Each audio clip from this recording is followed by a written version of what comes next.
Hi, I'm Dr. Dave Kohl, Professor Emeritus, Agriculture Economics, Virginia Tech, and Academic Hall of Famer in Blacksburg, Virginia. Today's subject matter is Business and Financial IQ, the Difference Maker. The decade of the 2020s is going to find that business and financial IQ is the difference maker. And what we would like to do here today is talk about the environment that we're going to have to operate in. We're also going to introduce the financial and business IQ, and then we're going to talk and discuss of whether business IQ actually makes and has a relationship to the financial bottom line. Well, let's get started and talk a little bit about the decade of the 2020s and the economic and financial divide. One of the things in operating a business in the 2020s is going to be economic volatility, but economic volatility in extremes. And this is going to require a lot of focus and following a process to be able to garnish out profits. Also, one's going to have to manage the controllables and then manage around the uncontrollables. It's also going to be a decade where you're going to have to adapt, innovate, focus, and then follow that process. It also will be a decade of management transition. Up to half of the businesses in agriculture could see a management transition. It will be the decade of the agri-entrepreneur, particularly as we diversify and explore niche types of markets.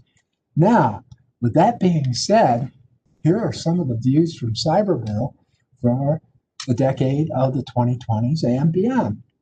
First of all, the pandemic was a black swan, and one of the things that we found when we reflect, you will find that a black swan will occur usually about every decade, and then you usually have two babies. For example, hurricanes, or there might be a disease outbreak. For example, in 2008, 2009, we had the Great Recession and the financial crisis, which hit the residential and commercial real estate. Of course, at the turn of the century, it was the meltdown of the high-tech market, followed by 9/11. Also in the 1990s, it was a series of oil shocks. And then you go back to 1980, Paul Volcker, who was central banker chairman at that time, was instructed to kill the dragon of inflation. He raised interest rates, and that hit a number of businesses involved in agriculture very hard. Second, the economic and financial divide will widen.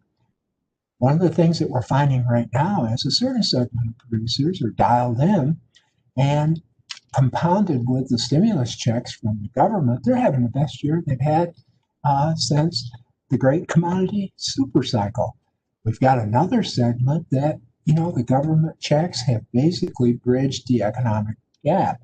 Speaking of government checks, you go from 2016 to 2019, about a third of the net farm income nationwide came from government supports. And one of the things we're finding is, particularly 2019 and 2020, this percentage is much higher. It's interesting. Production efficiency was the key to success in the 1980s. Well, the business IQ will be the key to success in the 2020s.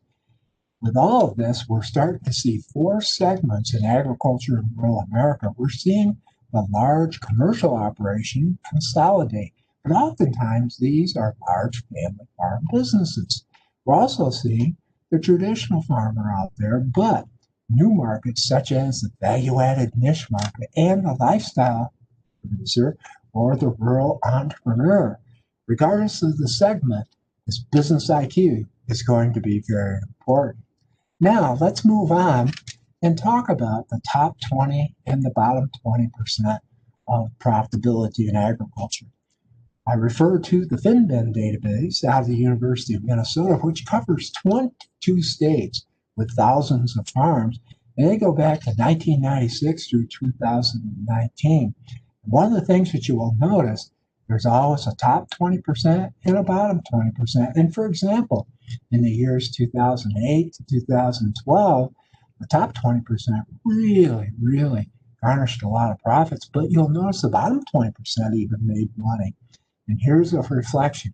Anytime you see the bottom 20% of any industry making money, You will usually have financial problems 2 to 3 years down the road because it brings in the inefficient type of producers.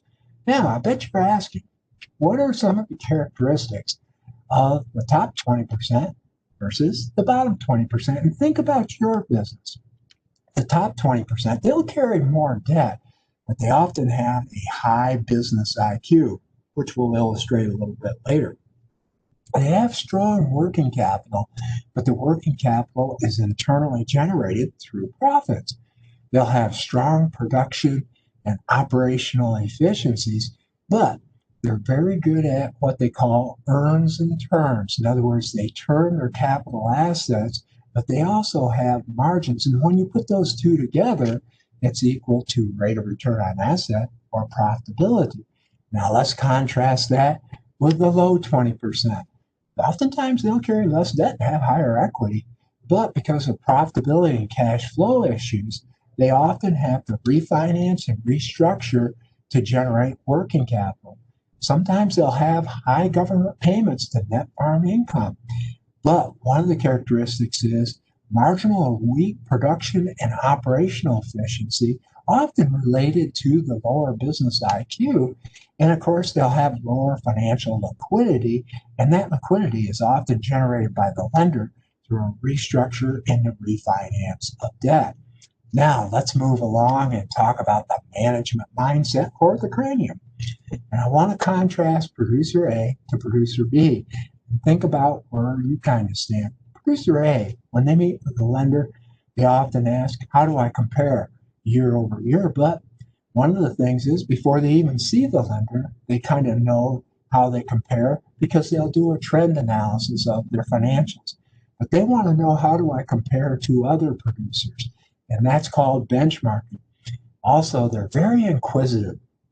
They'll ask, what are others doing? What are some of their best management practices? And they oftentimes think longer term. In other words, what's out there on the horizon? Now let's contrast that to producer B. Will the lender finance me? Will I survive another year? And sometimes producer B, they'll have two types of attitudes. Sometimes they're kind of the know-it-all. They kind of forgot how to learn, or they're victims. And sometimes they'll blame everything else for their problems. It could range from the government to the lender to the supplier, right on down through. So producer A, producer B. And sometimes when I guest lecture over at Virginia Tech, I often tell the students, in school, you get the lesson first, then you get the test. In real life, you get the test first, then you get the lesson. And so one of the things oftentimes when I'm speaking to various groups, I kind of put this management assessment analogous to a stoplight, a green light, a yellow light, and a red light. And the green lights, here are some of their characteristics. They're very, very adaptive to the situation and very proactive. They follow the 5% rule coined by Dr. Danny Kleinfelder down at Texas A&M. And his 5% rule is very simple. They try to be 5% better in many areas of their business. They also follow the rule to get efficient before they get bigger, or better is better before bigger is better. And they do this by sweating the small stuff, making little incremental changes, trying to get better each and every day.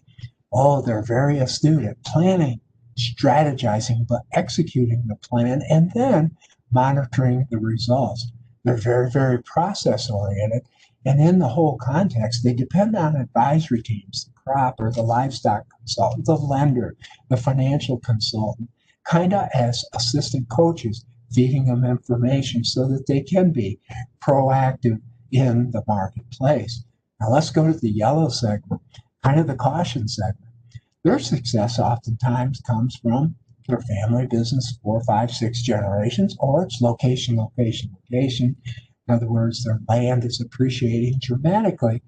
Even though they have the equity, they lack the profitability and the cash flow. Here's another one. They wait too long in preparing that next generation of management skills, or sometimes the wrong management skills are transferred to the next generation. They oftentimes get bigger before they get better. And sometimes what will happen is they outgrow their business management acumen, or what we call the human horsepower. And sometimes they're looking for that magic silver bullet or that next big thing. Now let's go down to the reds. The red lights often are waiting for a price or a market to save them. They often will use the excuse game and not own up to it. It's not my fault. They'll lose money, but they stay in business because they have a lot of equity. And boy, I can tell you, in agriculture, in the mindset, the 80-20 rule is alive and well.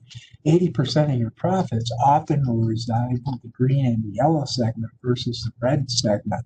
And so one of the things that we find is, which area do you reside in? And it's all a lot dealing with mindset.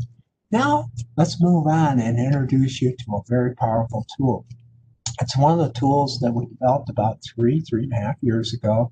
It culminates 6 years and 6 decades being involved in working with agricultural businesses. And we basically came up with 15 simple questions that are there that you can ask your business, and it oftentimes creates a lot of crucial conversation.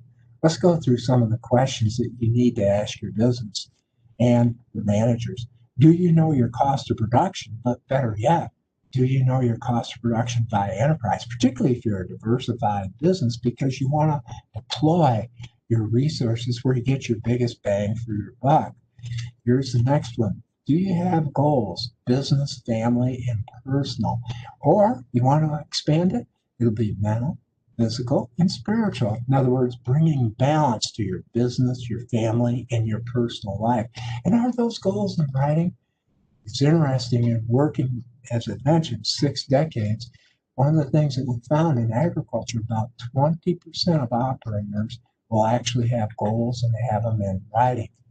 Next, what's your record keeping system? Do you utilize the famous Schedule F to reduce all the taxes you can, or do you do the accrual adjustments on inventories, receivables, prepaids, and all the other categories? Are you willing to do a projected cash flow and a financial sensitivity analysis? And what's the financial sensitivity analysis? It's adjusting the cash flows or the projected cash flows for differences in price or market conditions, production conditions, or cost estimates, or it could be interest rates. In other words, this establishes the parameters for your business. And you think about that projected cash flow, if you do that, that's 80% of a business plan, because you got to think through production, marketing, cost, debt service, and family living costs. Are you willing to work with a team of advisors and a lender? What's your marketing plan, whether it's commodity or value added? Do you have it in writing, and is it executed? Do you have a risk management plan? This could range from crop insurance to life insurance, disability insurance, the whole range of insurances or risk management. See line number 11, family living budget. The family living budget is just as important as a business budget. One of the things is, what is the lifestyle out there? And it often kind of dictates how fast your business will grow. Do you have a written plan for improvement and strong people management skills? That's not only with employees, it could be with suppliers, it could be with the marketplace out there. And then do you have the famous transition plan? This is not necessarily just an estate plan, it's only one part. In other words, have you transitioned those business skills to this next gen? Are you preparing this next generation?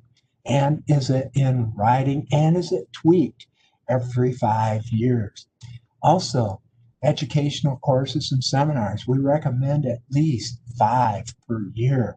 And one of the things is, what areas are you receiving those educational courses? And then finally, it's about attitude. And speaking attitude, I have to tell a story. Happened about 2 years ago. I'm in Fort Wayne, Indiana, at a crop and livestock meeting. I had breakfast with a large animal vet one morning, and we had a great discussion. He was 84 years of age, and I invited him to my seminar that afternoon. He came to my seminar, came up afterwards, and he says, "You know, son, I really enjoyed your seminar. I thanked him, but he says, be disappointed. I says, what were you disappointed in? He says, your business IQ. And I says, and it floored me. I says, what's wrong? He says, you know that line attitude? Line number 15 needs to be number 1 because he says, as a large animal vet over the years, if I worked with a reactive or indifferent manager, he says I was constantly out there on emergency work, 2 o'clock in the morning. He says with a proactive manager, occasionally I'd have emergency work, but he says they were so much more fun to work with. He says you aren't going to accomplish any of these others if they don't come with that mindset or they don't come with that attitude. Now you can see how you can score yourself 3 or 4, 2 or 1. And what's real interesting, we actually have some explanation for progressive businesses. In other words, what you try to do is fine tune your enterprise analysis or financial sensitivity and, some of those various areas. It could be any of these, and it's just further discussion. But if it's a business that might be struggling or trying to turn around, here you will focus in on your goals, business, family, and personal. Gives you the focus, doing your projected cash flow, working with the advisory team and the lender, having that family living budget, and then following the family living budget, but then having a written plan for improvement, generally speaking, 1 page. And then that leads us to this. After you fill this out and complete it, what are 3 areas you want to continue? And then what are 3 areas you want to build upon to improve your business? And always remember the Dale Earnhardt or Babe Ruth rule of 3, never more than 3.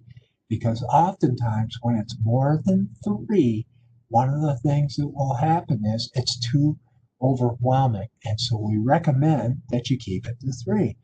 Well, let's illustrate an example. But before we do that, how can team members use this and how can it be a tool for you as producers? First of all, before I'll work with any business, they have to fill out this business IQ because I screen it for attitude. And if they're not willing to take time to fill this out, I don't want to deal with it. For example, a lender up in Mankato, Minnesota, a producer came in and he requested a restructure, refi of his debt. He says, would you do a projected cash flow? And then would you fill out the business IQ? Producer threw his hands up. He says, can't do a projected cash flow. It's too unpredictable on price and markets and weather. And he says that business IQ is just that Kohl grind. It's just an academic exercise. You know what the lender basically said? Find another lender. And again, sometimes family members, this can kind of screen for attitude. I'm giving a shout out to people that, again, you will really find who has it and who doesn't. Have each family member, business partner, stakeholder, spouse, fill it out separately so one person doesn't dominate. And then one of the things, once you get it filled out, assist in prioritizing your improvement. It's a great communication tool in any business. Usually one of the big issues is communications, and it can help you in internal communication, but to your lender, to your supplier, or your team of advisors. Also, you can develop your plan for improvement, and this improves buy-in, but it's a great objective way to measure management progress year over year. It's a great monitoring tool. Give an example. Let's go to Nebraska. And about 3.5 years ago, when I first introduced this tool, I had a young farmer rancher fill it out. And I saw him last year at my seminar, and afterwards he came up and he had the original business IQ. He had filled it out, and then he showed me the latest one. He was so proud. He had improved 5 points. That's all it takes sometimes, 5 points. And then I asked the big question. I says, did it improve your financial bottom line? His lender started smiling. His profits, and it was trend analysis year over year, had increased 4 times. Now, I'm not going to guarantee if you fill this out that your profits are going to increase 4 times, but it's going to put the odds in your favor. Now, as I mentioned before, here is a family that actually filled it out. You'll see the husband scored himself a 53. That's very, very strong. However, when his wife filled it out, 39. And then when the daughter filled it out, a 38. And then when the accountant or CFO filled it out, down around a 40. And then when the lender filled it out, it was a 35. Now, each one, and expect differences in score. And remember, it's asking questions for crucial conversations. But you know what happened? In this particular situation, they summarized everyone's comments. 3 areas to continue, 3 areas to improve. And what happened was it really helped them develop their business plan. In this case, the top 3 were they wanted to refinance their debt for a better interest rate and better terms and a better payment plan. They also wanted to improve their operational and the management of their financials, but they also wanted to think about moving toward leasing rather than buying equipment. And the 4th area was to develop key performance indicators in many of the areas out there. So this illustrates how you can kind of use this as a tool for improvement in your business. Now, let's move on. This past summer, the summer of 2020, and the lockdown with COVID-19 reduced the travel, but I had the opportunity to actually do over 100 webcasts like we're doing here. And we had polls during this webcast. We surveyed 976 lenders nationwide. We asked them, what are the characteristics out there for agriculture producers so that they can be resilient and agile? It was interesting. 62% mentioned cost of production. 58% execute a marketing and risk management plan. Boy, look at this one. 41% said strong working capital, quickness to cash. Modest living and proactive attitude came in just under 30%. And remember, they could select 3 here, but high debt equity to debt ratio was 28%. That one kind of surprised me.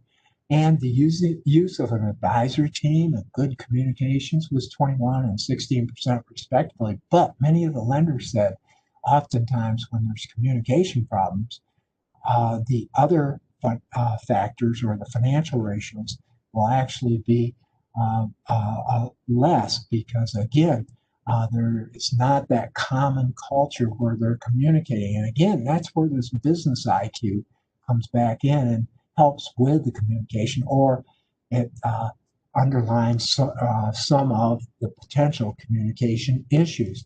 Now, we also had farm women who were involved with management out of Kansas select their top 3, and it was totally different. But in this case, it was business, family, and personal life resiliency and agility, that balance in life. See what came out number 1? Re-examine the goals, business, family, and personal. One of the things about this pandemic, it's really shifted what we realize is important in life. And again, re-examine those goals, very, very critical. Now, second on the list was building that working capital, but you will see refining the family living budget and then refining the budgets and the cost of production and break-evens were very, very important. You'll notice that they also said they were exploring more local markets and value-added opportunities, and then, of course, communications and, going right on down through. But again, this is a lender perspective, but also this comes from producer management perspective, and so sometimes it will vary. Now, the big question is, you go through and fill out this business IQ. Does it relate to financial success? Well, we've just embarked on a study with the University of Kentucky and the Kentucky Farm Management Association data. And there's a young man, Ben Isaac, who is an undergraduate. He's done a research study, and he is linking key financial ratios to the business IQ scores. And what we found on debt to asset ratio that measures financial leverage, the top third had a score of about 40 compared to the bottom third, where their score was a 34, 6-point difference. But what you will notice is compared to the top third to the bottom third, business IQ scores, the bottom third carried about what? Twice to three times as much debt. Now you're saying, well, that's the balance sheet. Well, what about profitability? Boy, this is where we really found some significant results, and actually statistically significant results. The top third of producers, when we looked at rate of return on an asset, the median was 2.25. The mean, that was the average, was 3.16. In other words, median is just the 50% number. What was very, very interesting, while those results were not stellar, this was over a 4-year period. Compare the top third that had a business score of around 40 to the bottom third, which had a score of 34, a 6-point difference. You will see the profits were significantly higher with the folks that had the higher business IQ score. And actually, when we applied statistical tests to it, it had a 95% confidence interval. Then we moved it on and we said, what about net income or net farm income? Well, here's where we really notice the difference. Now, you will notice the median was about 100,000, 109,000, 110,000. The mean was 202. But contrast the top third, who had a score of 40, compared to the bottom third, who had a score of 35. You will notice that the profits were significantly much higher. And this was a 4-year trend analysis using accrual adjusted information. These are preliminary results.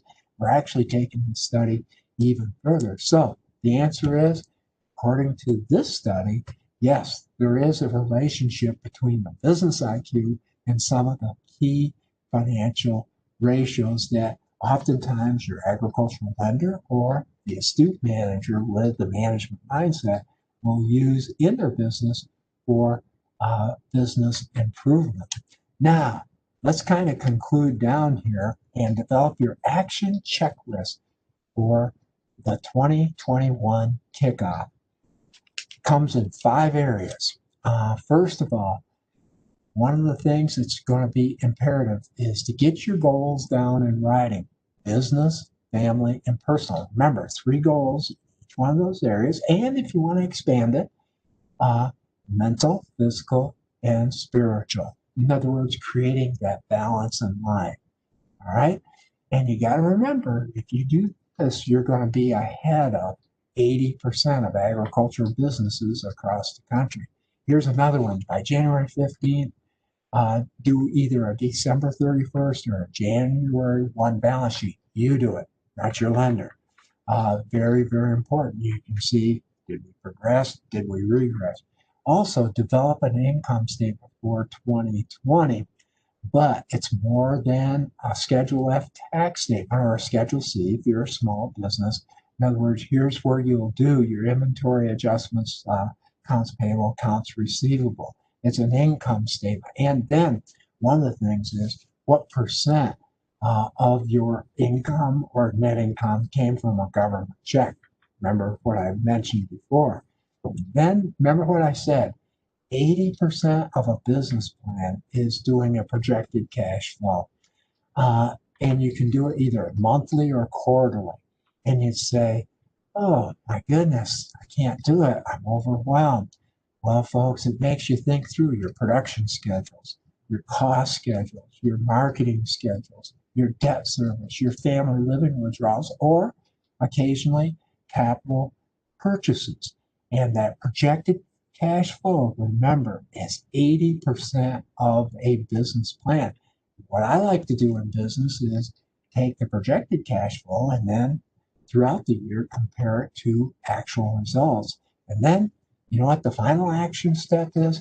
Complete the business IQ. And again, I have different family members fill it out. And one of the things is, if you ask your agricultural lender to do it, then you have got to do it. And then you can kind of compare and contrast those scores. So those are going to be 5 significant areas that you could really develop and enhance your business IQ. Now, is this going to guarantee success? Is this going to guarantee a loan? No, but it will put the probabilities on your side. Well, there you go, folks. The difference maker is going to be business IQ in the decade of the 2020s. And what we did was we outlined the conditions, we illustrated the business IQ, we actually gave you a family that filled out the business IQ, and then we kind of gave some interesting research that kind of links up the relationship of business IQ to financial performance. Well, in concluding, I want to give a shout out to the Ag Carolina and Cape Fear Farm Credit Associations. Over the years, I have worked extremely closely in customer educational programs, and I really appreciate them having me do this program. And it's an example of the investment that these associations are making into you as the customer to make you not only better in your business, but your family and your personal life. Hopefully, I'll see you on the road. And if I do see you on the road, I hope to see your business IQ completed. And also, I want to know what are 3 areas you're going to improve. Well, hopefully, we'll see you on the road next time.